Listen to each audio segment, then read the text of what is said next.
আমাদের আজকের আলোচ্য বিষয় র্যাঙ্ক নির্ণয় এবং র্যাঙ্ক নির্ণয়ের আরও একটা ভিডিও আমি অলরেডি আপলোড করেছি আমার এই চ্যানেলে। তো এইটা হচ্ছে র্যাঙ্কের দ্বিতীয় ভিডিও। এখানে একটু বড় ধরনের র্যাঙ্ক নিয়ে আলোচনা করা হয়েছে। সেই ভিডিওতে র্যাঙ্কের বেসিক বিষয়গুলো আমি আলোচনা করেছি। তো তারপরেও আমি এই ভিডিওটাকে স্বয়ংসম্পূর্ণভাবে বানাচ্ছি, অর্থাৎ এটি দেখলেও তোমরা বুঝতে পারবে কিভাবে র্যাঙ্ক নির্ণয় করতে হয়। তো র্যাঙ্ক আসলে কি? আমরা তো জানি যে আমরা বিভিন্ন রকম চাকুরিতে আমাদের র্যাঙ্ক বৃদ্ধি পায়, অর্থাৎ পদবি বাড়ে বা পদোন্নতি হয়। অর্থাৎ আমি যে গ্রেডে কাজ করছি, অর্থাৎ যে গ্রেডে বেতন পাচ্ছি, সেই গ্রেডের চেয়ে উচ্চতর ধাপে আমি ধীরে ধীরে যাচ্ছি। এটাই হচ্ছে র্যাঙ্ক বৃদ্ধি পাওয়া। তোমরা নিশ্চয়ই সেনাবাহিনী, বিমান বাহিনী কিংবা পুলিশে যারা কাজ করে তাদের ক্ষেত্রে বিভিন্ন র্যাঙ্ক দেখেছো এবং তাদের স্টার দিয়ে র্যাঙ্কগুলো প্রকাশ করা হচ্ছে। ওকে, কতটি স্টার বৃদ্ধি পেল এভাবে। তাহলে খেয়াল করো যে আমরা এই যে একটা ম্যাট্রিক্স দেওয়া রয়েছে, এই ম্যাট্রিক্সটার আমরা র্যাঙ্ক নির্ণয় করতে চাই। তো র্যাঙ্ক নির্ণয় করার প্রথম কন্ডিশন হচ্ছে যে ম্যাট্রিক্সটির আমরা র্যাঙ্ক বের করব তাকে বর্গ ম্যাট্রিক্স হতে হবে। এটা হচ্ছে প্রথম শর্ত। যদি সেটি বর্গ ম্যাট্রিক্স না হয় তাহলে তাকে বর্গ বানিয়ে নিতে হবে। দ্বিতীয় কথা হচ্ছে, এটা প্রথম কথা বললাম, আর কৌশলের মধ্যে আমি লিখে রেখেছি যে ম্যাট্রিক্সটির নির্ণায়ক বের করতে হবে। অর্থাৎ যার র্যাঙ্ক আমরা বের করতে চাই যে ম্যাট্রিক্সের, সেটার প্রথমে নির্ণায়ক বের করব। যদি নির্ণায়ক বের হয়ে যায় তাহলে আমরা নির্ণায়ক মান যদি অশূন্য হয়, অশূন্য মানে যদি নির্ণায়কের মানটা শূন্য না হয়, অন্য যা কিছু হয়, ধনাত্মক ঋণাত্মক যা কিছু হতে পারে, তাহলে আমরা বুঝবো যে র্যাঙ্ক পাওয়া গিয়েছে এবং র্যাঙ্ক হবে ওই ম্যাট্রিক্সটার অর্ডার বা ক্রম, অর্থাৎ ওইটি কত সারি কত কলাম বিশিষ্ট ছিল সেটি। ওকে, তার মানে আমরা যখনই কোনো একটা ম্যাট্রিক্সের নির্ণায়ক মান বের করব এবং নির্ণায়কের যদি কোনো মান পাই শূন্য বাদে, তাহলে আমরা বুঝবো র্যাঙ্ক বের হয়ে গিয়েছে। এবং র্যাঙ্ক কত, যে মানটি আসলো সেটি কিন্তু নয়, র্যাঙ্ক হচ্ছে যে ম্যাট্রিক্সটার নির্ণায়ক আমরা বের করেছি সেটা কত সারি কত কলাম বিশিষ্ট ছিল। যদি 3 সারি 3 কলাম বিশিষ্ট হয় তাহলে র্যাঙ্ক 3, যদি 2 সারি 2 কলাম বিশিষ্ট হয় র্যাঙ্ক 2, আর যদি 1 সারি 1 কলাম বিশিষ্ট হয় র্যাঙ্ক 1। ঠিক আছে, তার মানে আমাদের বইয়ের ম্যাক্সিমাম অঙ্কেরই উত্তর 3, 2, 1 যে কোনোটা হতে পারে। ঠিক আছে, তাহলে আমরা শুরুতেই দেখতে পাচ্ছি যে এই ম্যাট্রিক্সটার সারি এবং কলাম সংখ্যা অসমান, অর্থাৎ এটা হচ্ছে 3 সারি 4 কলামের একটা ম্যাট্রিক্স। দেখো 1 সারি 2 সারি 3 সারি আর 1 কলাম 2 কলাম 3 কলাম 4 কলাম, তাহলে এটা হচ্ছে 3 সারি 4 কলাম, যেটি বর্গ ম্যাট্রিক্স নয়। তাই আমাদের একে বর্গ বানাতে হবে। কিভাবে বানাবো? প্রথমে এটা বাদ দিব, বাদ দিয়ে বাকি 3টা, তারপরে এটা বাদ দিব বাকি 3টা, তারপরে এটা বাদ দেব বাকি 3টা, তারপরে এটা বাদ দিব বাকি 3টা। তাহলে কয়বার হবে বলো তো দেখি? আমাদের কিন্তু এখানে 4 বার কিন্তু এটা আমাদের বের করতে হবে। একটা একটা একটা করে কিন্তু আমরা 4 বার এর কি করব, নির্ণায়ক মান আমরা বের করব। তো শুরুতেই আমি এখানে 3x3 ক্রমের যতগুলো ক্রম সাজানো যায় সেভাবে কিন্তু আমি সাজাচ্ছি। দেখো, তাহলে শুরুতে আমি কি করব, কি বলেছি, এটা আমি বাদ দিতে চাই। তাহলে ধরো আমি এটাকে বলছি যে এ ইকুয়াল, আমি এভাবে দিচ্ছি। ওকে, আচ্ছা আমি শুরুতে এটা বাদ দিচ্ছি, অর্থাৎ A1, অর্থাৎ এইটা আমি বাদ দিয়ে দিচ্ছি। দিয়ে আমি 3, 4, 2, 3, 4, -2, এরপরে 6, 8, -4, 6, 8, -4 এবং 0, 3, 3 এটা আমি নিচ্ছি, 0, 3, 3 এটা আমি নিয়ে নিচ্ছি। তাহলে কি করলাম, প্রথম কলামটি আমি বাদ দিয়ে দিলাম, দিয়ে বাকিগুলো নিয়ে এটাকে বর্গ ম্যাট্রিক্স বানালাম। কেন? কারণ র্যাঙ্ক বের করতে গেলে নির্ণায়ক বের করতে হয়, আর নির্ণায়ক মান কখনোই আমি অসমান অর্ডারের বের করতে পারি না, তাই অর্ডারটাকে সমান করে নিলাম। তুমি চাইলে প্রথমে এই লাইনটাকেও বাদ দিয়ে বাকি 3টা নিয়ে করতে পারতে। ওকে, তাহলে দেখো ইকুয়াল আমি কি বলতে পারি, এখানে প্রথমে আমি 3 নেব, নির্ণায়ক তোমরা নিশ্চয়ই করতে পারো। 3 নিয়ে এটা বাদ এটা বাদ, তাহলে কি হবে, 3 আর 8 গুণ করলে 24, সূত্রের মাইনাস এবং এই মাইনাস রয়েছে প্লাস, 3, 4, 12 গেল একটা। এরপর আসো এর সামনে প্লাস, এবং এর পজিশনাল ভ্যালু যেহেতু মাইনাস, তোমরা নিশ্চয়ই জানো প্লাস মাইনাস প্লাস, তারপরে আমি এখানে -4 দিব। -4 দিয়ে কি করব, এই বরাবর এটা বাদ, এই বরাবর এটা বাদ, তাহলে 3, 6, 18 সূত্রের মাইনাস আর এই মাইনাসে প্লাস, 4, 0, 0। ওকে, তারপরে কি হলো, -2 এটা নিলাম আমি, এই বরাবর এটা বাদ, এই বরাবর এটা বাদ, তাহলে 3, 6, 18 -8, 0, 0।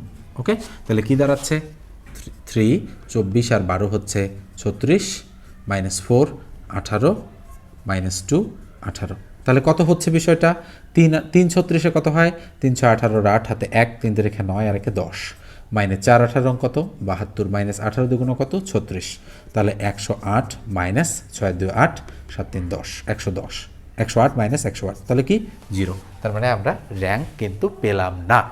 আমরা কি বলেছি যে অশূন্য হতে হবে, কিন্তু কি হয়েছে শূন্য হয়েছে। তার মানে আমরা এবারে আরেকটা নির্ণায়ক বিবেচনা করব, যেখানে আমরা এটা রাখবো কিন্তু 360 রাখবো না। তাহলে এবারে আমরা A2 বিবেচনা করব। ওকে, এখানে কিন্তু এরকম চিহ্ন দিতে হবে। A2 বিবেচনা করব। A2 বিবেচনা করার সময় 1 2 3 লিখব। 1 2 3 লেখার পরে আমি এটা বাদ দিব, 4 8 3 4 8 3 এবং এটা লিখব -2 -4 3, তাহলে -2 -4 আর কত 3, এটা আমি লিখলাম। লেখার পরে কি হবে বলতে দেখি, এখানে আমি একটু ছোট ছোট করে লিখব। তাহলে 1 নিলাম, 1 নেওয়ার পর 1 বরাবর এটা বাদ 3 আর 8 গুণ করলে 24, সূত্রে মাইনাস আর এই মাইনাসে প্লাস, 3 4 12 গেল। এবার -4 নিলাম, এটা বাদ 3 দুগুণ 6, মাইনাসে মাইনাসে প্লাস, কি হলো কোনটা করেছি এই বরাবর এটা বাদ এই বরাবর এটা বাদ, তাহলে 3 দুগুণ 6 আর মাইনাসে মাইনাসে প্লাস, 3 4 12, কোন মাইনাসে মাইনাসে প্লাস, এই যে একটা মাইনাস আর সূত্রের এক মাইনাস রয়েছে। এবার -2 দিলাম, দিয়ে এই বাদ তাহলে 3 দুগুণ 6 মাইনাস 3 8 24, ওকে দিয়ে দিলাম। তাহলে ইকুয়াল কত হবে 1 36 -4 12 6 18 -2 24 থেকে 6 গেলে -18 থাকে, কত হয় তাহলে 36 -4 18 72 -18 দুগুণ 36। বলো তো দেখি 36 সরি এটা কত হবে, মাইনাসে প্লাস হবে কিন্তু, তাহলে 36 72 -72 ইকুয়াল টু কত হবে 0। তাহলে আমরা এটাও দেখতে পাচ্ছি যে আমাদের এটাও 0 হয়ে গেছে। এবার কি করব বলো তো, A3, তার মানে এটাকে বাদ দিব, বাদ দিয়ে 1টা 2টা 3টা এই উপাদানগুলো আমরা নিব, ঠিক আছে। তাহলে আমি এবার এটা মুছে দিচ্ছি, দেখো। তাহলে আমরা এবার A3 বের করব। তাহলে A3 কি হবে বলো তো দেখি, A3 হবে এইটা বাদ, তাহলে 1 2 3 1 2 3 3 6 0 3 6 0 এবং -2 -4 3 -2 -4 3, ওকে। এই মানটা এবারে আমরা বের করব। ইকুয়াল কি হবে 1 এ বরাবর এটা বাদ 3 6 18 মাইনাসে প্লাস 4 0 0, ওকে -3 এই বরাবর এটা বাদ 3 দুগুণ 6 প্লাস 3 4 12, ওকে। এবার -2 নেওয়ার পর এটা বাদ 2 0 0 -3 6 18, ওকে। তাহলে ইকুয়াল 1 18 -3 12 6 18 -2 -18, কি হবে 18 18 3 18 54 প্লাস 18 দুগুণ 36, তাহলে 36 আর 18 54 মাইনাস হচ্ছে 54 ইকুয়াল কি হবে 0। তার মানে আমরা বলতে পারি যে A3-র নির্ণায়ক মানও হচ্ছে 0 হয়। এবারে আমরা A4 বিবেচনা করব। তাহলে A4 যদি আমরা বিবেচনা করি তাহলে কি হয় বলো তো দেখি, কোনটা বাদ যাবে, জাস্ট এটা বাদ যাবে, তাহলে কি হবে 1 2 3 3 6 0, এরপর হবে 4 8 3, তাহলে এর নির্ণায়ক মান কি হবে, প্রথমে 1 এই বাদ 3 6 18 -0, ওকে। তারপরে -3 এই বাদ 3 দুগুণ 6 -3 8 24 6 মাইনাস হচ্ছে 24, এরপর কি হবে +4, ওকে। এটা বাদ 2 0 0 -3 6 18, ওকে। তাহলে 1 × 18 -3 কত হচ্ছে -18 +4 -18, কি হবে তাহলে 18 18 মাইনাসে প্লাস 3 18 54 প্লাসে মাইনাসে মাইনাস 4 18 72, তাহলে 54 আর 18 72 -72 ইকুয়াল কত হচ্ছে 0। তার মানে আমরা দেখতে পাচ্ছি যে এখানে 3 × 3 অর্ডার অর্থাৎ 3 সারি 3 কলামের যতগুলো নির্ণায়ক মান বের করা যায় সবগুলোরই হচ্ছে নির্ণায়ক 0, অশূন্য হচ্ছে না। তাহলে আমরা নিচে লিখব যে যেহেতু 3 × 3 ক্রমের সকল নির্ণায়ক মান 0, তাই এর র্যাঙ্ক 3 হবে না। আমরা এই কথাটা এখানে লিখে দিব। আমি আবার বলছি, এখানে লিখব যেহেতু 3 × 3 ক্রমের সকল নির্ণায়ক মান 0, তাই এর র্যাঙ্ক 3 হবে না। এখন আমরা 2 × 2 অর্ডার বিবেচনা করি, ওকে। আমরা এটা মুছে দিচ্ছি। এবারে আমরা 2 × 2 ক্রম কি করব, বিবেচনা করি। তাহলে 2 × 2 ক্রম, এবার A5 বলতে পারি আমি এটাকে বলে 1 3 2 6 1 3 2 6 কী হবে 6 একে 6 মাইনাস 3 দুগুণ 6 0। এবার আসো A7 কী হবে 3 4 6 8 3 4 6 8 3 8 24 মাইনাস 4 6 24 ইকুয়াল 0।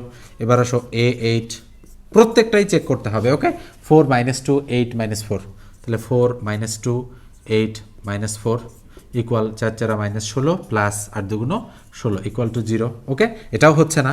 এবার আসো A9 আমি চেক করব আমি ধরো এই চারটে উপাদানকে নিচ্ছি এবার 2 6 3 0 এইবার আমরা কিন্তু 2 0 0 মাইনাস 3 6 18 ইকুয়াল টু -18 পেয়েছি যেটি কি নয় যেটি কিন্তু আমাদের নট ইকুয়াল 0 তার মানে হচ্ছে 0 নয় তার মানে আমরা এবারে র্যাঙ্ক পেয়ে গিয়েছি ওকে আমাদের কাঙ্ক্ষিত ফলাফল। তাহলে আমরা যেহেতু বলেছিলাম যে নির্ণায়ক মান অশূন্য হলে ওই ম্যাট্রিক্সটির ক্রম হবে র্যাঙ্ক। তাহলে বলো তো দেখি এই ম্যাট্রিক্সটা অর্থাৎ এটা যে আমরা করেছি এর নির্ণায়ক বের করেছি অশূন্য হয়েছে -18 অ্যান্সার কি এটা নিশ্চয়ই নয়। এই অঙ্কটি কত সারি কত কলাম বিশিষ্ট অর্থাৎ এটি 2 সারি 2 কলাম তাহলে আমরা লিখব সুতরাং RANK ইকুয়াল টু 2 এটাই হচ্ছে আমাদের র্যাঙ্কের অ্যান্সার ওকে। এভাবে আমরা এখানে একটা লাইন লিখে দেব যে যেহেতু 2 গুণন 2 অর্ডার বা ক্রমের নির্ণায়ক মান অশূন্য তাই এর র্যাঙ্ক পাওয়া গিয়েছে সুতরাং র্যাঙ্ক ইকুয়াল 2 এই হচ্ছে আমাদের অঙ্কটার কি অ্যান্সার। ঠিক আছে নিশ্চয়ই বুঝতে পারছো বিষয়টা ভালোভাবে প্র্যাকটিস করার মাধ্যমে তুমি কিন্তু এই বিষয়গুলো আয়ত্ত করতে পারো এবং পাশাপাশি যে তোমাদের বইতে অন্যান্য যে অঙ্কগুলো রয়েছে সেই অঙ্কগুলোও কিন্তু তুমি সলিউশন করে ফেলতে পারো। তো কোথাও যদি প্রবলেম মনে করো সেই অঙ্কগুলোর ক্ষেত্রে আমাকে জানাবে ওকে আমি তোমাদের সলিউশন করে দেওয়ার চেষ্টা করব। তো ভালো থেকো সুস্থ থেকো আর অবশ্যই যদি সাবস্ক্রাইব করে না থাকো তাহলে চ্যানেলটি সাবস্ক্রাইব করবে আর ভিডিওটিতে একটি লাইক দিয়ে দেবে। ধন্যবাদ সবাইকে।